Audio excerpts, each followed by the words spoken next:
শুভ সন্ধ্যা, আসসালামু আলাইকুম। আজকে তোমাদের জন্য মজাদার একটা হোমমেড পটেটো চিপসের রেসিপি শেয়ার করার জন্য চলে এসেছি। খুব ছোট একটা রেসিপি, শর্ট করেই দেখাচ্ছি, বেশি লেন্দি করিনি, এবং সেই মুখরোচক বাসায় বাচ্চাদের বানিয়ে দেবে হেলদি ইয়ামি চিপস। তাহলে তো আর বাইরেরটা কিনে দিতে হবে না, বাইরেরটা তো জানোই আনহেলদি, বাসার খাবার সবসময় হেলদি হয়। তো চলো শুরু করি।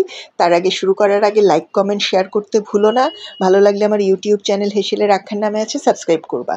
তো কাটার দিয়ে এভাবে করে কেটে নিয়েছি, কাটারের ডিজাইনে এভাবে করে কাটাগুলো পরে কুচিগুলো নিয়েছি, কিচ্ছু ফেলা যাবে না, শুধু খোসাটা ছাড়িয়ে এভাবে করে কেটে নিয়েছি। খুব ভালো করে ধুয়ে একটা ধোয়া কাপড়ের উপর মেলে দিয়েছি।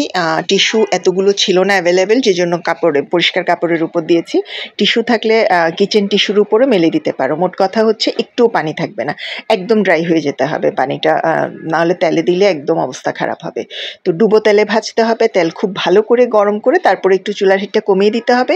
খুব যদি গরম থাকে তাহলে যেটা হবে, আলুটা পুড়ে যাবে, তিতকুটে হয়ে যাবে, তিতা হয়ে যাবে, ভালো করে মুচমুচেও হবে না, তো খেতে মজা লাগবে না।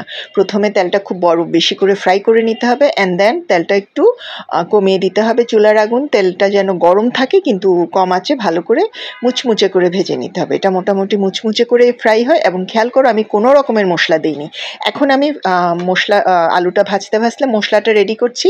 একটু চিনি, একটু লবণ, আর হচ্ছে লাল মরিচের গুঁড়ো, প্লাস হচ্ছে ম্যাজিক স্বাদ মশলা নিয়েছি। ম্যাজিক স্বাদ মশলা তো আমি ম্যাজিক স্বাদ মশলা দিয়েছি, চাট মশলা থাকলেও দিতে পারো, একই।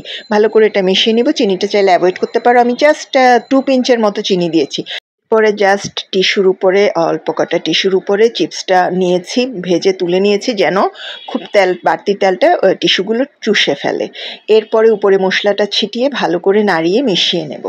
তো সবগুলোতে ভালো মতো দিয়ে, ঝালটাও তোমরা টেস্ট মতো দিবা, যারা ঝাল বেশি খাও একটু ঝাল দিতে পারো, যারা ঝাল কম খাও একটু ঝাল দিতে পারো।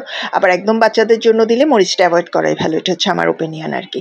তো আমরা তো মোটামুটি সবাই একটু ঝাল এইটাতে পছন্দ করি। এভাবে করে দিয়ে মশলাটা ভালো করে নেড়ে মাখিয়ে নিয়ে একটু ঝেড়েও নিয়েছি, একটু ঝাড়া দিয়ে নিয়ে ভালো করে মাখিয়ে তারপরে মুচমুচে চা, কফি যেটার সাথে মন চায় পরিবেশন করো, অথবা এমনিতেই খাও।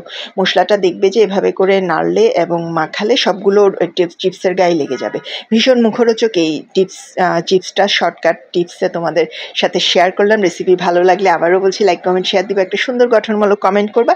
আমার ইউটিউব চ্যানেল হেসেলের আখ্যানের নামে আছে, অবশ্যই সাবস্ক্রাইব করবা। এবং এখনও যদি আমার হেসেলের আখ্যান পেজটা ফলো দিয়ে না থাকো, আপুরা ভাইয়ারা একটা ফলো দিয়ে নাও।